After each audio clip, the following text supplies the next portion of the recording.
every story appears ordinary till you see the core side of it. And what you're looking for is the story behind the news. We bring it to you from Lagos, the commercial capital of Nigeria. Giving you all sides and political stories round the clock. Every detail from the start line to the final whistle. CoreTV News, expanding your view.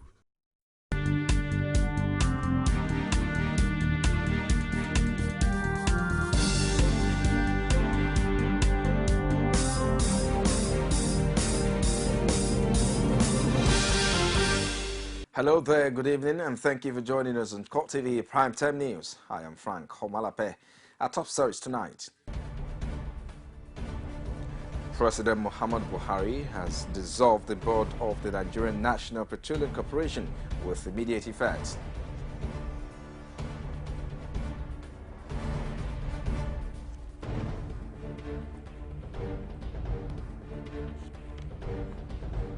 Also in this program, President Muhammadu Buhari observes the Jamaat prayer at the State House Mosque in Abuja, the first time since its inauguration.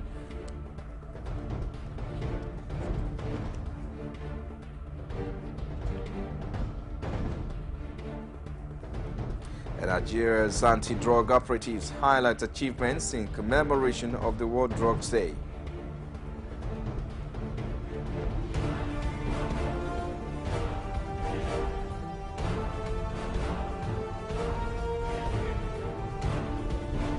Outside Nigeria, President Barack Obama on Friday paid tributes to the victims of Charleston shooting.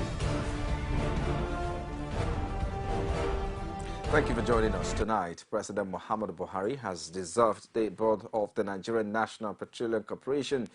The directive for the dissolution of the NNPC board, which takes effect immediately, was conveyed in a letter signed by the head of civil service of the Federation, Danladi Kifasi. Disclosing this on Friday in Abuja, the Director Communications Office of Head of Civil Service of the Federation, Alhaji Haruna Imrana, who made the announcement on behalf of the Head of Service, said that President Buhari thanks members of the dissolved board for their services to the nation. And our President Muhammadu Buhari has, for the first time since his inauguration, observed the Jamaat prayer at the State House Mosque in Abuja. He had previously been praying at the National Mosque while operating from Defense House. The president was accompanied by some of his aides to prayer, which led by the State House Chief Imam Abdul Wahid Sulaiman. Some staff of the presidential villa also joined President Buhari to pray at the mosque.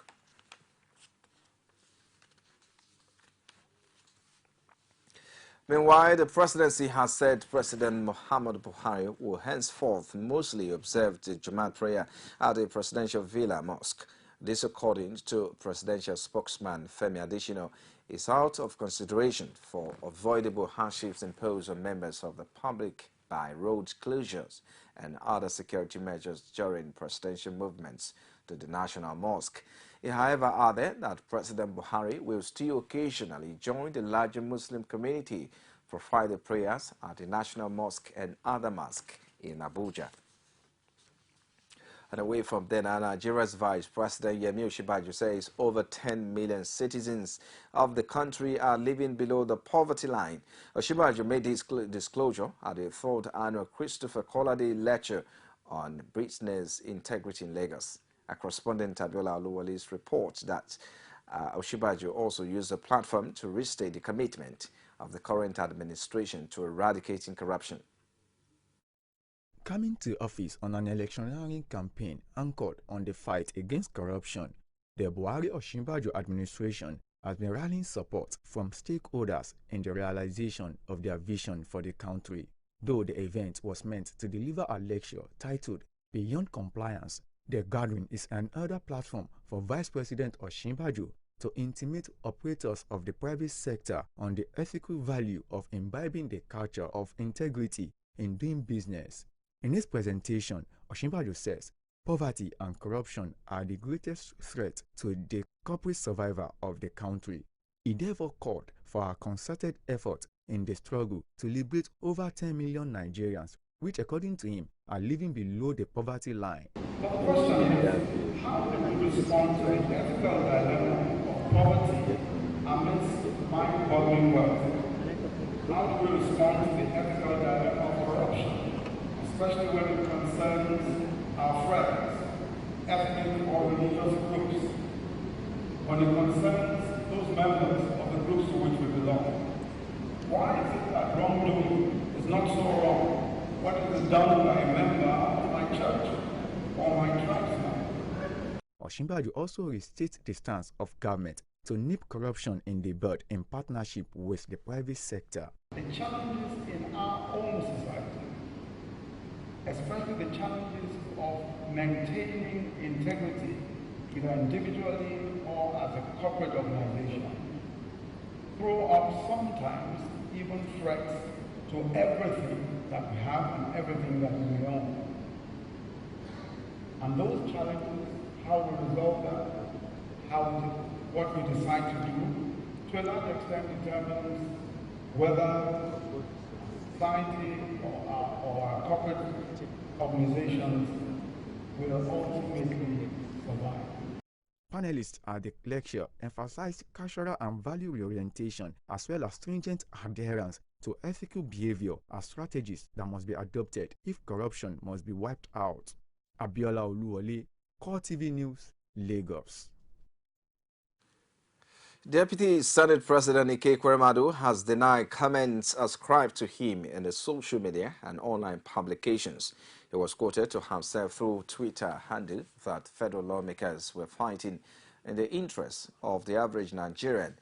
But Senator Ekweremadu said in a statement issued in Abuja that he does not own a Twitter handle and did not even grant any interview on the sad developments at the National Assembly. He described the report as both fraudulent and mischievous. The Deputy Senate President also recalled that he issued a statement on June 29, 2014, that he had since shut down his social media platforms and warned members of the public to disregard any message put out on these platforms supposedly by him. He argued that the decision was necessitated by fraudulent and mischievous activities such as the current report. And away from there now, Nigeria's anti-drug operative says over 3,000 drug suspects were arrested and over 170,000 kilograms of narcotics seized between January and May 2015. NDLEA Chairman Ahmad Gade disclosed this in Abuja at an event to mark this year's International Day Against Drug Abuse and Illicit Trafficking. He added that illicit drugs valued at 542 billion naira were also seized and destroyed in 2014. June 26 every year is observed as the International Day Against Drug Abuse and Illicit Trafficking all over the world. It is a day that was set aside by the United Nations following a resolution on December 7, 1987. This year's commemoration provided an opportunity for the NDLEA to present a scorecard of milestones recorded in 2014 and the first half of 2015. The agency recorded unprecedented success in cannabis farm destruction operations last year. A total of 4,409.15 hectares of farmland, representing 53,719,342.32 kilograms of cannabis were destroyed and prevented from causing untold harm. NDLEA also used the occasion to launch a 5-year National Drug Control Master Plan, 2015 to 2019. One of the agency describes as strategic and result-based for coordinated interventions. The aim of the National Drug Control Master Plan, NDCMP 2015 to 2019, is to strengthen responses to drug issues in order to contribute to enhanced health, security and well-being of all Nigerians. Simply put, it is just a roadmap for guiding national drug control activities and interventions. So how did we get here? We had a consultative town hall meeting, and this was done among all the 6 geopolitical zones of the Federation. What was it that the town hall meetings did? They reviewed the former master plan. They told us things that were wrong with the last master plan, told us the areas, the gaps that were missing, things they wanted to see us do, things that were not done right. And based on that, we had questionnaires, and based on that, new activities were developed for the new master plan. The 2015 World Drug Report in Nigeria was also launched by the country representative, United Nations Office on Drugs and Crime, UNODC. The theme of this year's International Day Against Drug Abuse and Illicit Trafficking is Let's Develop Our Lives, Our Communities, Our Identities Without Drugs. June 26th of every year is a day set aside to mark the UN World Drug Day.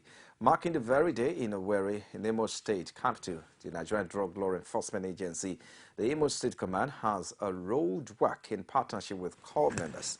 Our Imo State correspondent, Ajibade Officer, tells us more in this report.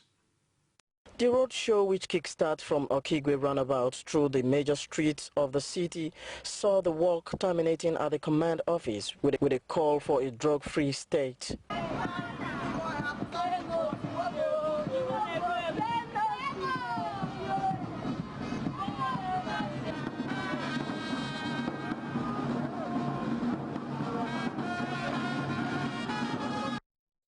The deputy commander, while talking to newsmen, said they are much happy to have the people enlightened. All over the world today, and we in Imo State enjoy because it's a good success. I think it's good success because when people, what kills people, especially the youth, is ignorance.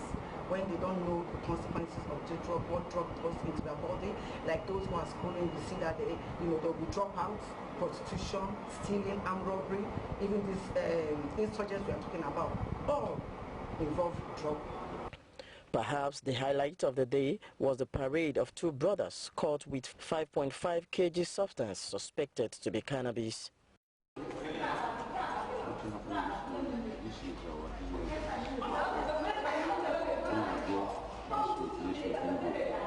What is your business? Now our business is not to sales. Between you and him is your business. Chinyere Ologu also stated some challenges of the command, and when tackled, will boost their performance. Information, like people find it very difficult to give us information, especially when it comes to, even information concerning their works that are engaging in trafficking, and some of them who are abusing drugs. One, stigmatization in the society, so we hardly get information. And then another one is the state government where we work. Some state government don't assist us, some do. And the challenges we are having more is on logistics. That when you are talking about enlightenment, it goes with enlightenment van, it goes with the t-shirt like you see what I'm wearing, it goes with jingles in the radio, all these things is capital intensive. When we meet some of the states, they're pushing backward to the federal government. It is a general belief that drug abuse is common among the youth. Participants in the road show were challenged to stay away from drug abuse to avoid its consequences. Ajibade Awofeso, CoreTV News, Owerri. And over to Edo State, where the state chapter of the Drug Law Enforcement Agency, NDLEA, has also joined the rest of the world to mark this year's International Day Against Drug Abuse with a call on the youth to shun drug abuse and also to live a responsible life. State Commander of the agency, Buba Obadia Wakawa, who spoke at the event, disclosed of illicit drug-related arrests and seizures. National Drug Law Enforcement Agency in Edo State has arrested 246 suspects and seized 30 tons of different types of hard drugs. The State Commander, Buba Obadia Wakawa, who disclosed this at an event in Benin, also said the agency has also secured 20 convictions from the Federal High Court at Benin, the Edo State capital. 20 vehicles used as mode of conveyance or boats from deposits of drugs were also seized, while 20 convictions were secured at the Federal High Court, Benin. A total of 116.17766 hectares of cannabis sativa farms were destroyed. In the area of drug demand reduction, 126 drug-dependent persons were counseled, rehabilitated, and reintegrated into the society. Wakawa, while addressing a cross-section of students, youth and stakeholders from diverse backgrounds on the danger of drug abuse and its achievement in the last calendar year, said it lost one of its men in the line of duty and appealed to members of the public to report suspicious drug activities in their neighborhoods. One of the guest speakers at the occasion, Olani Ayilara from Federal Neuropsychiatric Hospital Benin, in an interview appealed to members of the public to beware of the medications they take. One of the things that one must consider about drug abuse is that it's real. And you may want to indulge in these things because of friends, because of problems you are having, because of not being left out and things like that. But don't initiate it, because the problem is if you experiment with it, it may go to other greater dangers. Some students who participated in the event expressed their appreciation, saying it was worth the while as it imparted on them the knowledge of the danger of drug abuse. You should be watching people around to know if they are drug addicts so that I can help them. Like some people that are drug addicts, but they don't know they're drug addicts, but they just say, oh, maybe just a normal of my body. And that paracetamol, you should have a way of taking it. That is, if 3 days, after the 3 days and the symptoms that you have is still inside, you should go and consult a doctor that the medicine is not working for me. The lesson I gained from this summit is not to abuse drugs, not to even think of abusing drugs. The high point of the celebration was a playlight put up by some core members on how illicit drug can influence one's life. According to the NDLEA commander, June 26th of every year is set aside as World Drug Day. And this year's theme has a message of hope. Drug abuse disorders are preventable and treatable. Statistics has shown that every day 2,500 teens use drugs to get high for the first time. It is in this view that a group called Christ Against Drug Abuse Ministry in Lagos organized a workshop titled Frightening Escalation of Substance Abuse Among the Youth. This workshop is organized to enlighten youth about the use and abuse of drugs. Our correspondent, Emmanuel Ajayi, has details. Experts have claimed that over 25% of Nigerian youth use and abuse drugs. Speaking at the event, the former Nigerian High Commissioner to the UK and the chairman of the occasion, Christopher Kolade, emphasized on the need for youth to shun the use of drugs in order to live a better life. Identify your own talents, your own resources, work with them, pray to God to support you, and you'll be successful. But if you try to be successful through all these other means, you can see the results. Anybody who is on drugs today is less than a human being, because until he has drugs, he can't even reason. Various sessions were organized pointing on parents, schools, and religious body to keep informing youth about the dangers of using drugs.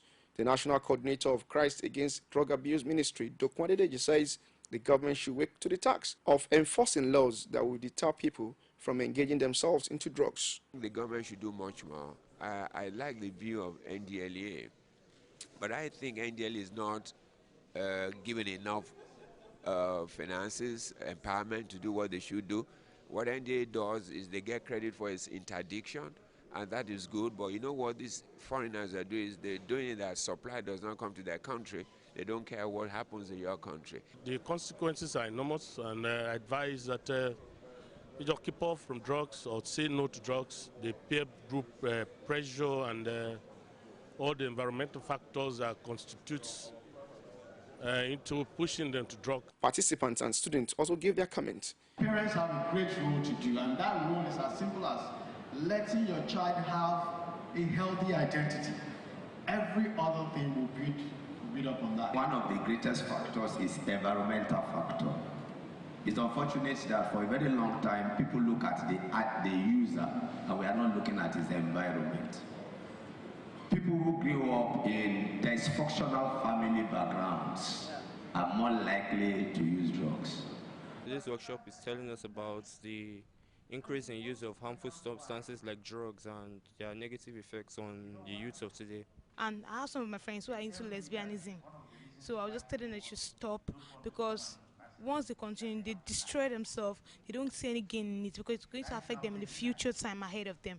As the world celebrates the World Drugs Day, a call has been made on parents, schools, religious body, and government parastatals to teach and monitor youth against the use of drugs in gaining self-confidence and the fulfillment of their personal growth. Emmanuel Ajayi, CoreTV News, Lagos. You've been watching CoreTV Primetime News. We take a break now. We're back shortly with more stories. To join. I've gone half naked. That's a sign of protest, saying that things are not good. Women share the most amazing thoughts. When it's close to the time, our people will protest naked. On national issues. That was their own point. That was an accident. That is different. And they do it. Politics is about being a servant. Passionately. Without a woman, there will be no success at all. Sharing the adorable word of women. There are some women who have what it takes. In politics. Margaret Thatcher, Iron Lady. When she's too soft, she's too soft. Only on CoreTV News. You're watching the CoreTV Primetime News live from our Lagos studios. For more information on news and other programs, like our Facebook page, it's facebook.com/CoreTV News. You can also follow at CoreTV News NG. For live streaming and other programs, visit youtube.com/CoreTV, give space, the news. This is still CoreTV Primetime News. A quick reminder of our top stories now. President Muhammad Buhari has dissolved the board of the Nigerian National Petroleum Corporation with immediate effect.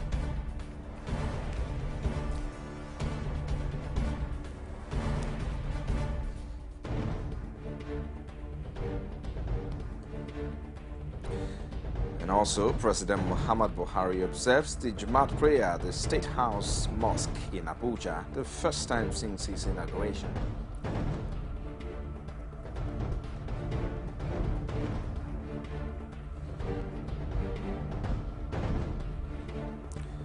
Nigeria's anti-drug operatives highlight achievements in commemoration of the World Drugs Day. Moving on now, the National Universities Commission has denied knowledge of a circular stopping funding of staff schools established by the federal government agencies. The Senior Staff Association of Nigerian Universities had accused the commission of being behind the decision to stop the funding. But reacting to the accusation, NUC Director of Information Ibrahim Yakasai said at a news conference in Abuja that the directive emanated from the National Salaries and Wages Commission. Correspondent Basio Kafo has more in this report from our studios. For a few months now, NUC officials and the leadership of SANU have been engaged in a war of words. The bone of contention is a federal government directive to all MDAs, which the union claim was issued by the Commission. NUC, however, maintained that the circular mandating agencies to stop funding the salaries and allowances of workers in their staff schools from the federal budgetary allocation came from a different source. This action has led to the further increase in the wage bill of the federal government at this time when the nation is thinking on how to minimize recurrent expenditure in favor of capital. He further advised union leaders to seek clarification from relevant government agencies rather than launch a campaign of calumny against the Commission. It's therefore surprising that the leaderships of SANU, both at national and branch levels, having full details on the matter at their disposal, have chosen to conveniently ignore the substantive issues or seek clarification from the relevant government agencies, but have rather resorted to a campaign of calumny against the NUC and its leadership. The trade union had on March 23 threatened to embark on an indefinite strike over what it called an obnoxious circular from the NUC.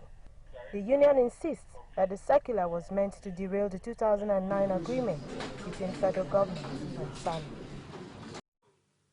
Some youth in Iwo Town in Osun State have accused Bowen University of not doing anything as a social responsibility contribution to the community since its establishment. They made this allegation at the palace of the town's monarch during a protest organized to register their displeasure with the authorities of the town on the failure of the university to contribute meaningfully to the development of the town. Correspondent Rashid has more. Speaking with journalists in Iwo Town, Abayomi Tadeshe, who spoke on behalf of the aggrieved youth, says all the youth of Iwo want is that the university should engage in corporate social responsibility for the benefit of the people of the town. We give them the land free of charge until the same time that they bribe some people within us. But the aim of Iwo is to donate the land for them, for the developments of the university for Iwo land. We want social responsibilities. They are not doing anything economically or otherwise with the community. We want them to be part of us, to enjoy them, because university is denying us many things. The governor said and other people said that we have both invested in a war. That's why they can't give us or erect any institution again. Meanwhile, we must sort the benefit of being with us. Kayode Ogunleye, the registrar of Bowen University, reacting to the allegations, says there are records of all what the institution has done to move Iwo community forward, explaining that the larger percentage of the university staffers are indigenous of Iwo and its environs. In terms of corporate social responsibility, university has been playing its role.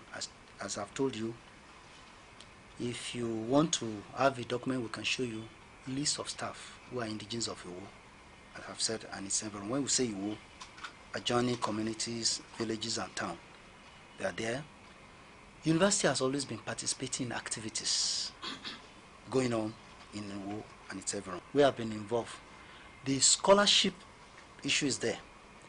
There are scholarship earmarked specifically for Iwo indigenous. Although a reconciliation meeting between the management of Bowen University and the leaders of the community was earlier scheduled, but was later cancelled due to poor attendance of the major stakeholders. The youth rampage the palace, and they can't hold on with the level of a crowd, and that's the first thing. Second is that there are some notable people that should be there. The first one that brought the stepping down site to Iwo is not within the premise, and the major contractor is not around. Only the Bowen executives are around. So the legs is not complete. The peace meeting has been postponed till next week. Rashid, CoreTV News, Iwo. June 21, 2014 will linger on in the memory of Ekiti people. For this day, the election which brought in Governor Ayodele Fauci as governor was conducted, and 1 year on, the state government celebrated victory at the polls, engaging in a thank you tour across the state with the promise to deliver the dividend of democracy.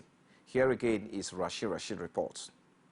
PDP government in Ekiti State is barely a year, but the June 21, 2014 election, which brought Ayodele Fauci to the government house the second time, is seen as one feat worth celebrating. It is against this backdrop that the PDP-led state government embarked on a thank you tour across the 16 local government areas, led by the Deputy Governor, Lushola Eleka. We are celebrating the first anniversary of our victory at the gubernatorial election of last year, June 21, 2014. Members of the PDP spoke on their feelings about the June 21st victory. By this time of last year, people of the state came out en masse and voted for our governor.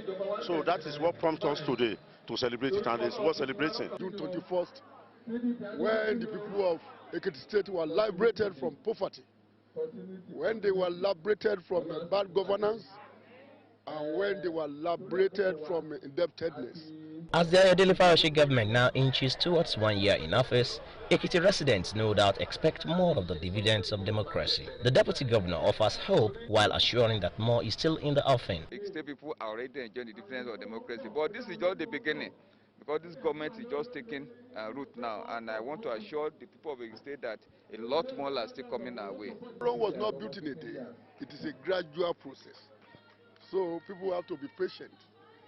I'm sure Oshokomole, the governor of Ekiti State, is not new in this game.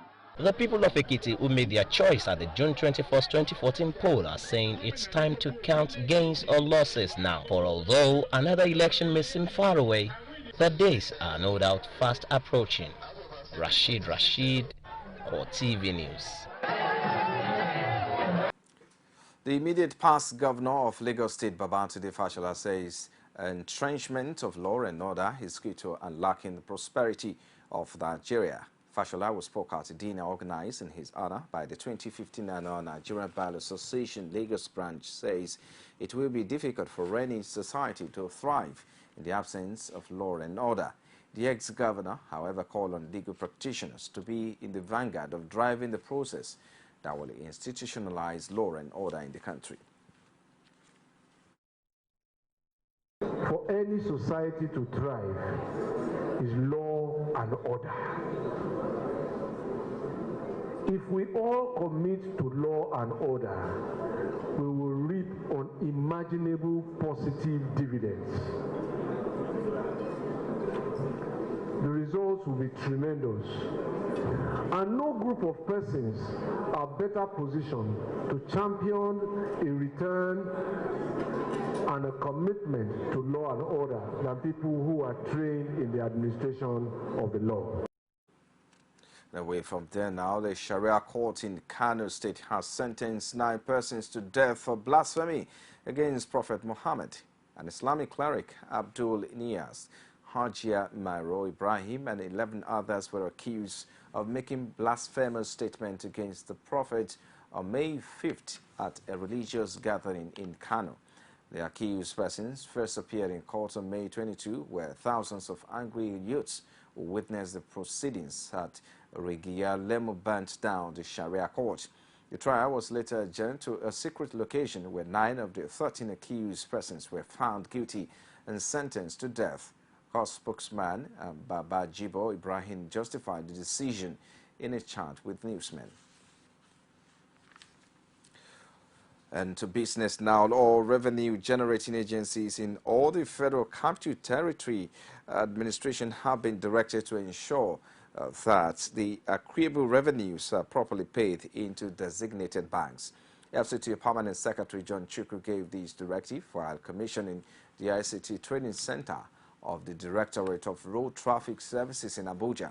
While saying that it is no longer be business as usual, the Permanent Secretary emphasized that bank accounts records will be verified for transparency and accountability. He stressed that all transactions or infractions against service, financial and administrative due processes, rules and regulation will attract strict sanctions and possible prosecutions. You'll be watching CoreTV Primetime News. We'll take another break now. Be back with more stories outside Nigeria. Stay with us. Black Maria is to carry criminals, trading looters that are in government today, not a poor people. Will bring to you divergent views. You know my position about his level of competence or otherwise. News making the headlines. And I didn't go to school so that people can intimidate me with their ideas, no. Sometimes it gets confrontation. If you become governor, you're going to bring back Okada. You will bring back the market women back on the streets. They don't put words into my mouth. On Core Digest. Stop making innuendos. Every weekday, we'll bring all of these together and take them to the court of public opinion. Everybody has the right in Nigeria. Where you are the judge.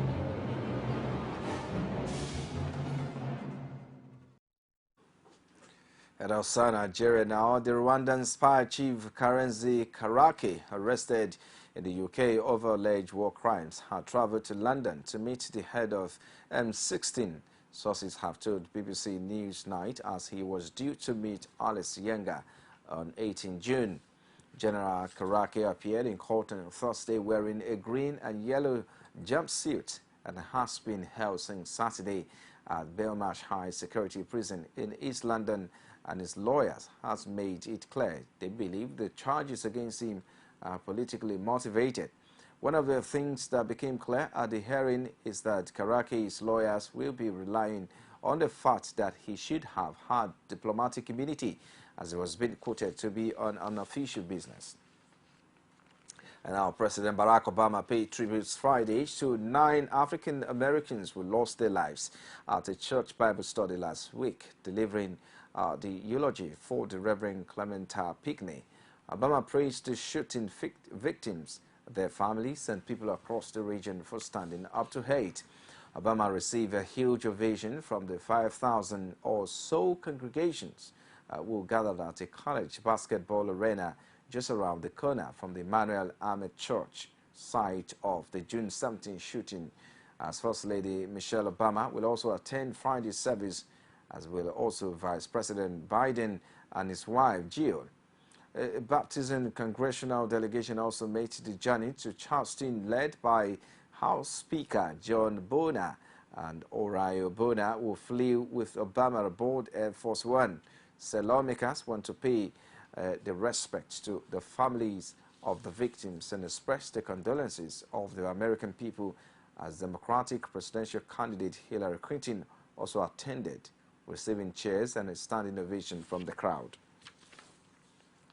And now European Union leaders holding late-night talks in Brussels have agreed to relocate tens of thousands of migrants who have arrived in Italy and Greece. As summit chairman Donald Tusk said, 40,000 would be relocated to other European Union states over the next 2 years. The Greek debt crisis was also on the summit's agenda, and its international creditors remain deadlocked after talks on Thursday and earlier talks call on EU member states to share the burden of the boatloads of illegal migrants who have crossed the Mediterranean. However, the UK has opted out of the scheme, and nations in Eastern Europe have refused to accept status quos or quotas. So it will be only voluntaries. This anger Italy's Prime Minister Matteo Renzi, who called the plans modest. And in sports now, former QPR midfielder John Baton says that individuals are not to blame for another early exit for the under-21, but rather a systemic problem affecting all levels of the game. And he also insists that players and coaches are not to blame for England's failures at the international tournament following the nations group stage exit from the under-21 European Championship. Joel Batten says the culture within English football is not changing, and he says just spark no massive spending and no change of coach. As he says, the culture is rotting from top to bottom, as England's national team will underperform at every single tournament because of such reason.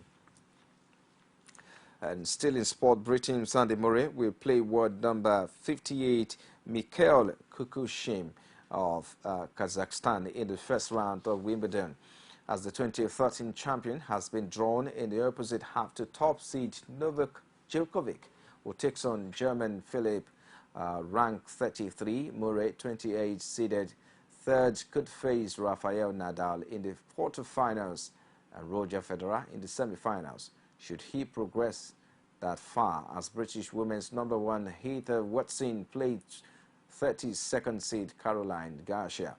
Reigning champion Djokovic 28 will open on center court on Monday, but has been handed a challenging start to his title defense and coming up against Courtney Bress, who reached the quarterfinals in 2012.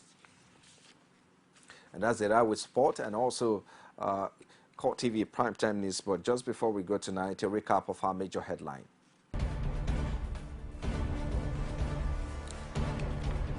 We told you that President Muhammad Buhari has dissolved the board of the Nigerian National Petroleum Corporation with immediate effect.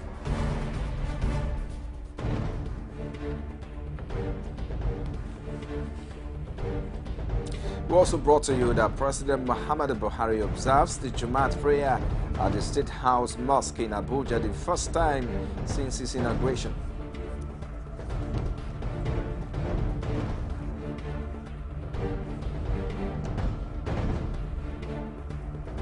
The Nigerian anti-drug operatives highlight achievements in commemoration of the World Drugs Day.